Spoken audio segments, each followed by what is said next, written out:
कर्म की इस कर्म भूमि में श्रम सभी को करना पड़ता है, ईश्वर सिर्फ लकीरें देता है, रंग हम ही को भरना पड़ता है, रंग हम ही को भरना पड़ता है। कैसे हैं मेरे प्यारे बच्चों? ईश्वर की कृपा से आप सभी अच्छे होंगे। और वास्तविक संख्याओं के अंतर्गत आज आपके सामने प्रस्तुत है महत्तम समापवर्तक और लघुत्तम समापवर्त्य, जिसके अंतर्गत आज हम पढ़ने वाले हैं, जिसमें थोड़ा सा हमें पहले ये समझना चाहिए कि ये लघुत्तम समापवर्त्य या महत्तम समापवर्तक क्या होता है। ठीक है, जैसे अंग्रेजी में भी थोड़ा थोड़ा आपने जाना होगा कि एलसीएम है ना, एलसीएम जैसे हम लघुत्तम समापवर्त्य कहते हैं, लासा भी कहते हैं और मासा एचसीएफ कहते हैं। ठीक है, तो थोड़ा सा छोटी संख्याओं से लेकर के समझते हैं कि क्या होता है। तो जैसे मान लीजिए हमने दो संख्याएं 4 और 6 ले ली। ठीक है, अब इसका लासा क्या होगा? एलसीएम, या इसका एचसीएफ क्या होगा, या इसका मासा क्या होगा? ठीक है, तो मासा का मतलब क्या होता है कि हाईएस्ट, यानी कि बड़ी से बड़ी संख्या ली जाएगी। बड़ी से बड़ी संख्या लेने वाले हैं। बड़ी से बड़ी संख्या किस प्रकार से लेने वाले हैं कि उस संख्या का भाग इन दोनों संख्याओं में चला जाए।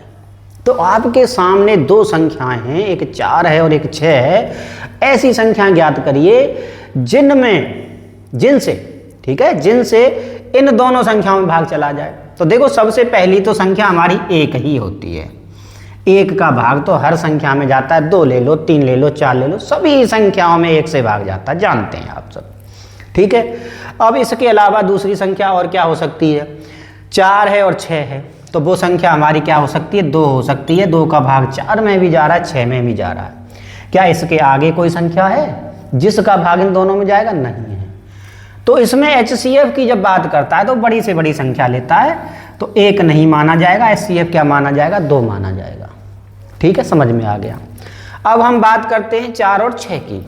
ठीक है, 4 और 6 में जब हम एलसीएम की बात करते हैं तो इसके अंतर्गत ली जाती है छोटी से छोटी संख्या। ठीक है, छोटी से छोटी संख्या किस प्रकार ली जाती है? छोटी से छोटी संख्या ऐसी संख्या ली जाती है जिसमें इन दोनों का भाग चला जाए। अब इन दोनों का, 4 का भी भाग जा रहा हो, 6 का भी भाग जा रहा हो, ऐसी संख्या सोचिए जरा। ठीक है, सोचते हैं। 8 में नहीं जाता, 10 में नहीं जाता, किस में जाएगा? 12 में जाएगा। 12 में 4 और 6 का भाग जा रहा है। 4 तिया 12, 6 दूनी 12। 12 के आगे 24 हो सकता है, 36 हो सकता है, और भी बहुत सारी संख्याएं हो सकती हैं। ठीक है, एलसीएम हमें ज्ञात करना है। तो एलसीएम हमें ज्ञात करते समय ये देखना पड़ेगा कि इसमें छोटी संख्या कौन सी है। तो छोटी संख्या आपकी है 12, तो इसका जो एलसीएम है वो कितना हो जाएगा? 12 हो जाएगा। लासा कितना हो जाएगा? 12 हो जाएगा। एक उदाहरण के द्वारा और समझते हैं। एक संख्या हमने 20 ले ली और एक संख्या हमने क्या ले ली? 25 ले ली। ठीक है, 20 और 25 भाग दीजिए। 1 से भाग देंगे। एचसीएफ की बात कर रहे हैं अभी तो हम। 1 से भाग चला जाएगा। ठीक है, और देखते हैं 5 से चला जाएगा। ठीक है, इसके अलावा और किसी संख्या से जाएगा? और किसी संख्या से नहीं जाएगा। ठीक है, इसके अलावा इसकी इधर देखिए, जब हम एलसीएम की बात करते हैं तो 20 का भी भाग जिसमें जाए, 25 का भी भाग इसमें जाए, तो थोड़ा सा पहाड़ा पढ़ लिया करो कि जैसे 20 से कम 20, 20 दूनी 40, 20 तिया 60, 20 चौक 80, 20 पंजे 100, 25 से कम 25, 25 दूनी 50, 25 ती 75, 25 चौका 100। तो समान तो 100 आ रहा है कि नहीं आ रहा है दोनों में, है ना? तो 100 में भाग जाएगा इन दोनों संख्याओं का। इसके आगे 200 में भी जाएगा और 300 में भी जाएगा, और आगे बहुत सारी संख्याओं में जाता रहेगा। लेकिन हमें लेनी होती है छोटी से छोटी संख्या, तो एलसीएम हमारा 100 हो जाएगा। और इसमें लेते हैं हम बड़ी से बड़ी संख्या, तो इसमें हमारा जो मासा है वो कितना हो जाएगा? 5 हो जाएगा। ये तो आपको समझ में आ गया है। ठीक है, अब हम जो एक्सरसाइज के क्वेश्चन है थोड़ा सा उस पर आते हैं। क्या देता है? देता है कि निम्न संख्याओं का एलसीएम व एचसीएफ ज्ञात करो तथा सिद्ध करो कि, ठीक है, तथा सिद्ध करो कि एलसीएम गुणा एचसीएफ बराबर दोनों संख्याओं का गुणनफल। दोनों संख्याओं का गुणनफल। ठीक है, दोनों संख्याओं का गुणा करें और उस संख्या का HCF और LCM भी अगर हम निकालते हैं और LCM और HCF का गुणा करने पर वो दोनों संख्याओं के गुणनफल के बराबर आएगा। ये चीज़ आपको बतानी है, सिद्ध करनी है। ठीक है, तो यहाँ तक आपको समझ में आ गया होगा। तो सबसे पहले हम अभाज्य गुणनखंड विधि से इसका LCM और HCF ज्ञात करेंगे। तो जो संख्या है हमारी 26 है, एक तो गुणनखंड निकाल लेते हैं। 2 से दिया, 2 एकम 2, 2 तिया 6, 13 एकम कितना आ गया, 13 आ गया। ऐसे ही 91 का देंगे तो 7 एकम 7 आ जाएगा, 7 या 21 आ जाएगा, 13 एकम 13 आ जाएगा। तो यहाँ से हमने जो गुणनखंड निकाले तो वो 26 के तो आगे हमारे 2 गुणा 13, ठीक है, और 91 के जो गुणनखंड हमने निकाले वो आगे हमारे 7 गुणा में 13। तो पहले हम बात करते हैं HCF की। ठीक है, दो संख्याओं का अभाज्य गुणनखंड हमने ज्ञात कर लिया है, HCF की बात की जा रही है। तो HCF क्या होता है? HCF होता है कॉमन फैक्टर, यानी कि जो दोनों संख्याओं में आ रहा होगा। ठीक है, तो यहाँ से देखते हैं हम 13 यहाँ भी है, 13 यहाँ भी है, तो इसका मतलब इसका जो HCF है वो कितना हो जाएगा, 13। कभी कभी दो संख्याएं हो सकती हैं, दोनों संख्याओं को ले लेंगे और दोनों संख्याओं का क्या कर देंगे, हम गुणा कर देते हैं। ठीक है, समझ में आ गया। इसके बाद हम बात करते हैं किसकी, LCM की। ठीक है, इसको थोड़ा सा ध्यान से समझिए, LCM क्या होगा। ठीक है, तो देखो LCM की जब बात करते हैं तो पहले ये देखिए आप कि इसके गुणनखंड में, संख्याओं के जो गुणनखंड किए हैं उसमें कौन कौन सी संख्याएं हैं। तो 2 है, 7 है, 13 है। ठीक है, तो इसमें सारी संख्याओं को लेना होता है, पहली बात तो ये है। 13 को भी लेना है, 2 को भी लेना है, 7 को भी लेना है, सबको लेना है, जो जो संख्याएं हैं सबको लेना है। धीरे धीरे और भी हम क्वेश्चंस करेंगे तब आपको और कॉन्सेप्ट क्लियर हो जाएगा, लेकिन थोड़ा सा समझने की कोशिश करो। तो इसमें 13 यहाँ भी है, 13 यहाँ भी है। यहाँ तो 13 एक बार है, यहाँ भी 13 एक बार है। ठीक है, तो एक बार ले लिया जाएगा।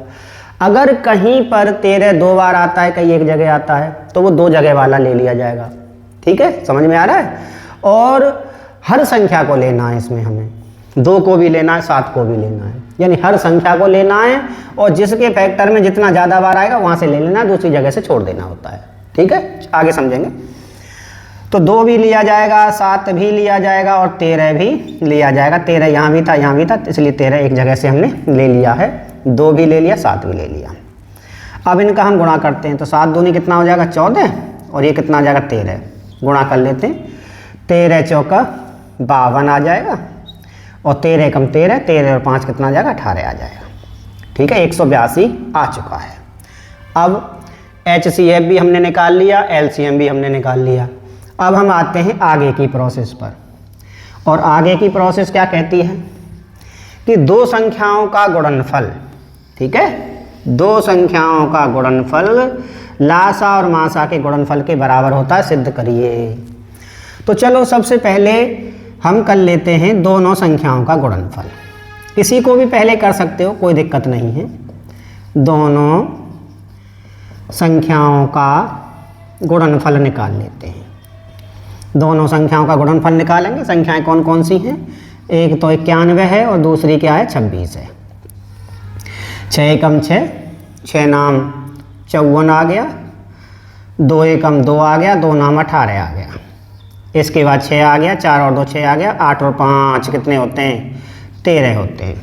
ठीक है, 8 और 5 13, और 1 और 1 कितना आ जाएगा, 2 आ जाएगा, 2366 आ गया। ठीक है, चलो आगे देखते हैं। LCM गुणा HCF करना है हमें। तो LCM हमारा कितना है, 182 है, और जो HCF है वो हमारा कितना है, 13 है। गुणा कर देते हैं 182 में 13 का। ठीक है, अभी तक तो कोई दिक्कत होगी नहीं आपको। 3 दूनी 6 आ जाएगा, 3 अट्ठे 24 आ जाएगा, 3 एकम 3 और 2 कितना आ जाएगा, 5 आ जाएगा। इसके बाद 2 आ जाएगा, 8 आ जाएगा और 1 आ जाएगा। 6 आ गया, 4 और 2 6 आ गया, 8 और 5 13 आ गया, और 1 और 1 कितना आ जाएगा, 2 आ जाएगा। 2366 दोनों जगह क्या आ गया है, बराबर आ गया है। अतः हम लिख देंगे यहाँ पर अतः दोनों संख्याओं का गुणनफल, दोनों संख्याओं का गुणनफल बराबर LCM गुणा में आ जाएगा HCF। ठीक है, आप थोड़ा सा और अच्छे से लिख लेना। ठीक है, LCM लासा लिख दो, मासा लिख दो, कोई दिक्कत नहीं है। ठीक है, चलो इंग्लिश की बजाय हिंदी में ही लिख देते हैं। लासा गुणा में क्या हो जाएगा, मासा हो जाएगा। ठीक है, और इसी के साथ हम लिख देंगे इति सिद्धम, यानी कि हमारा सिद्ध हो चुका है। समझ में आप सभी को आ गया होगा। और अब हम इधर आते हैं, तो आप क्या करेंगे, इसको राइट डाउन भी कर सकते हैं। ठीक है, मिटा दूँ, चलो भाई मिटा देते हैं। दूसरा सवाल देखते हैं, 510 और 92। ठीक है, थोड़ी सी संख्याएं बड़ी हो रही हैं, कोई दिक्कत नहीं है, कैलकुलेशन करते जाएंगे, बहुत सरल है, बोर्ड में भी एग्जाम में इसमें से क्वेश्चन पूछा जाता है। 510 और 92। ठीक है, समझ आ रहा है बच्चों? जहाँ आपको समझ में नहीं आएगा वहाँ आप बता भी देंगे मुझे। ठीक है, कैसे बताएंगे, बताओ कोई भी बच्चा कैसे बताएंगे? तो बताने के लिए आप कमेंट करके बताएंगे। ठीक है, कमेंट करके बताइए कि आपको समझ में आया कि नहीं आया। ठीक, और आपके साथ के जितने भी बच्चे हैं उन सबको बताइए, शेयर करिए सबके साथ में। 510 और 92। ठीक है, वही चीज़ है, सिद्ध करो, पहले ज्ञात करो फिर सिद्ध करो। करेंगे 510 के पहले तो हम क्या करते हैं, अभाज्य गुणनखंड निकाल लेते हैं। 2 दूनी 4, 2 पंजे 10 और 2 पंजे 10। ठीक है, सही किया है। 2 दूनी 4, 1 आ गया, 2 पंजे 10, 1 इधर आ गया, 2 पंजे 10। 5 और 5 10 और 2 12 होते हैं, तो 3 का भाग चला जाएगा। 3 अट्ठे 24 और 3 पंजे 15, 8 और 5 13, 5 से जाएगा। 5 एकम 5 और 5 सत्ते 35 और 17 एकम 17 आ गया। ठीक है, 510 फाइनल हो गया भाई। 92 के भी हम 92 जो है इसके भी हम फैक्टर कर लेते हैं। 2 से दिया, 2 चको 8 और 2 चको 8 हो गया, 1 इधर जाएगा, 2 छके 12 हो जाएगा। 2 दूनी 4 और 2 तिया 6 हो जाएगा, ये 23 एकम 23 आ जाएगा। ठीक है, हो गया भाई। यहाँ से लिख देते हैं गुणनखंडों को अलग अलग। 510 के जो गुणनखंड हैं हमारे 2 गुणा 3 गुणा 5 गुणा 7 17 सॉरी 2 गुणा 3 गुणा 5 गुणा में कितना आ गया, 17 आ गया। ठीक है, 1 2 आ गया, 3 आ गया, 5 आ गया, 17 आ गया। इसके बाद 92 में 2 गुणा 2 गुणा में क्या आ जाएगा, 23 आ जाएगा। ठीक है, चलो सबसे पहले तो हाईएस्ट कॉमन फैक्टर HCF की बात कर लेते हैं या मासापा की बात कर लेते हैं। ठीक है, तो मासा में क्या लिया जाता है, कॉमन लिया जाता है। दोनों में फैक्टर, ऐसा फैक्टर जो दोनों में होता है।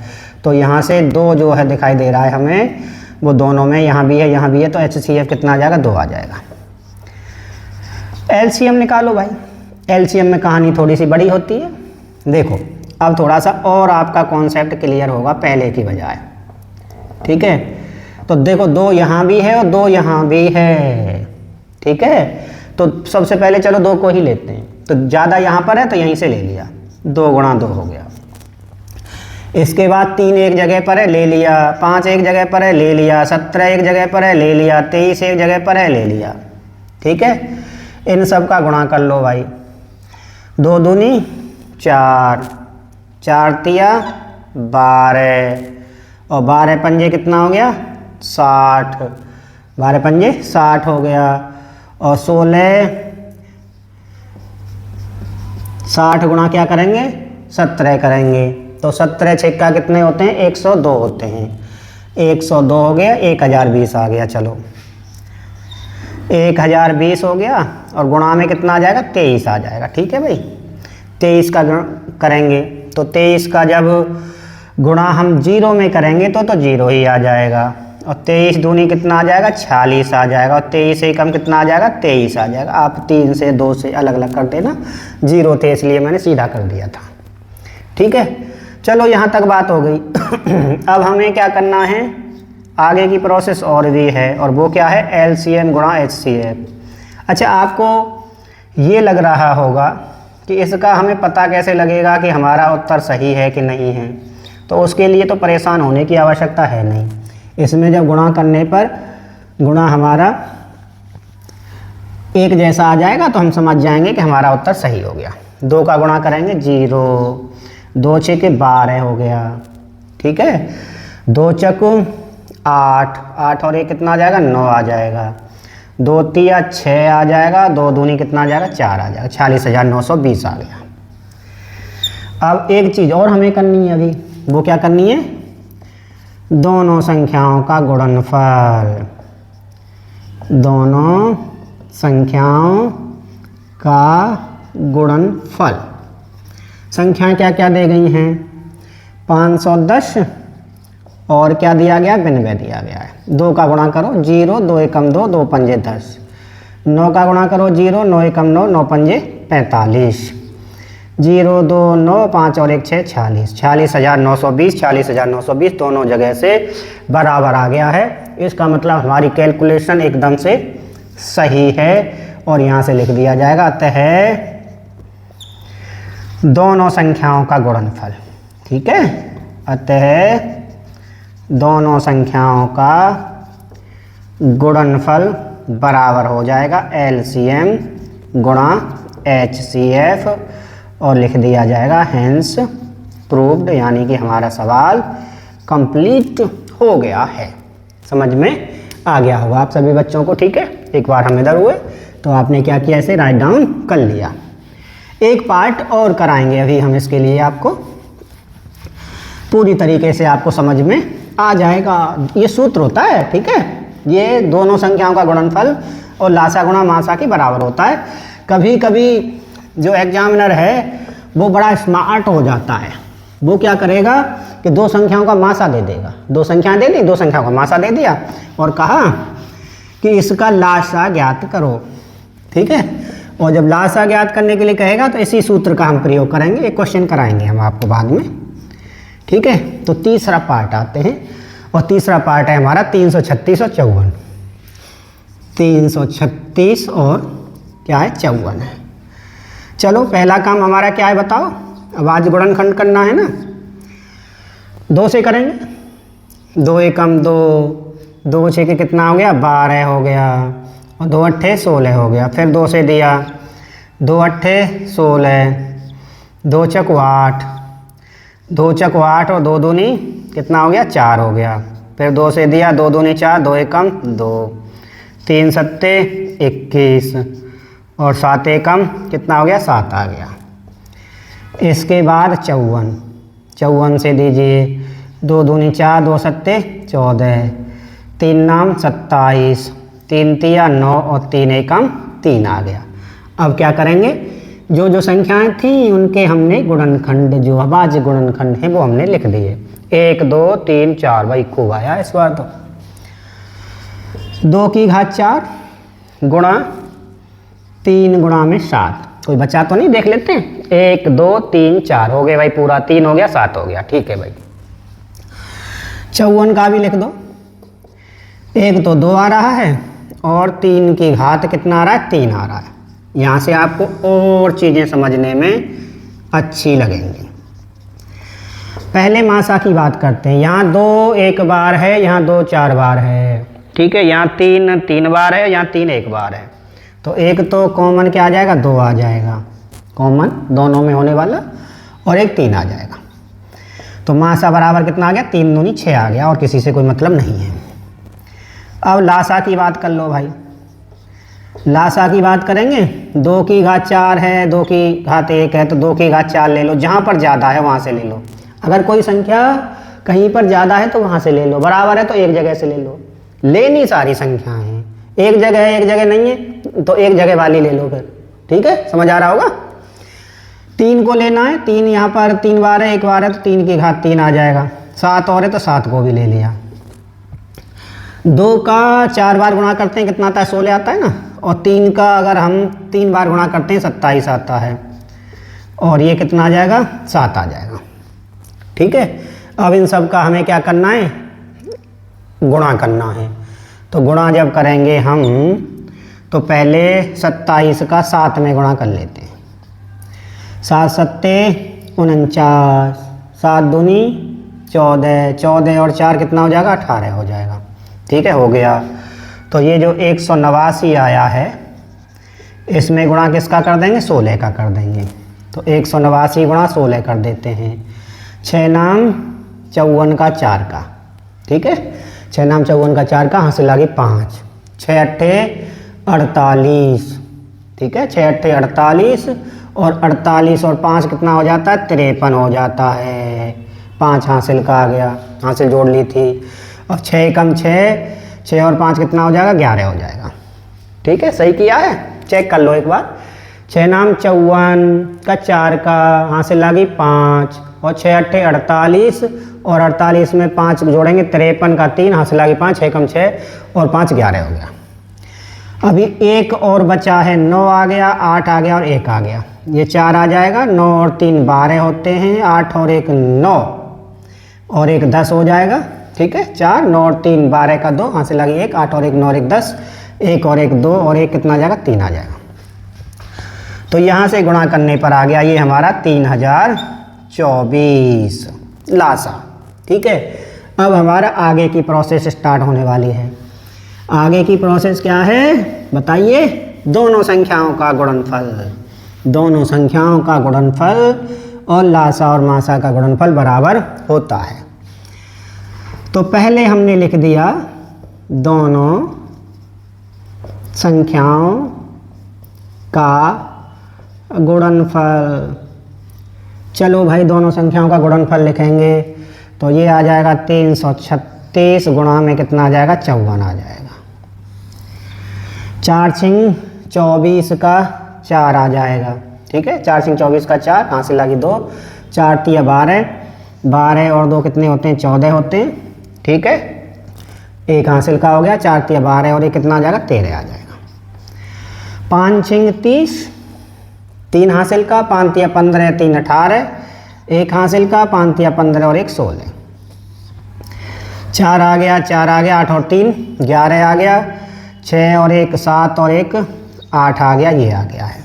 ठीक है, अब क्या करना है हमें? LCM। चलो हिंदी में ही लिख लेते हैं, लासा गुणा मासा कर देते हैं।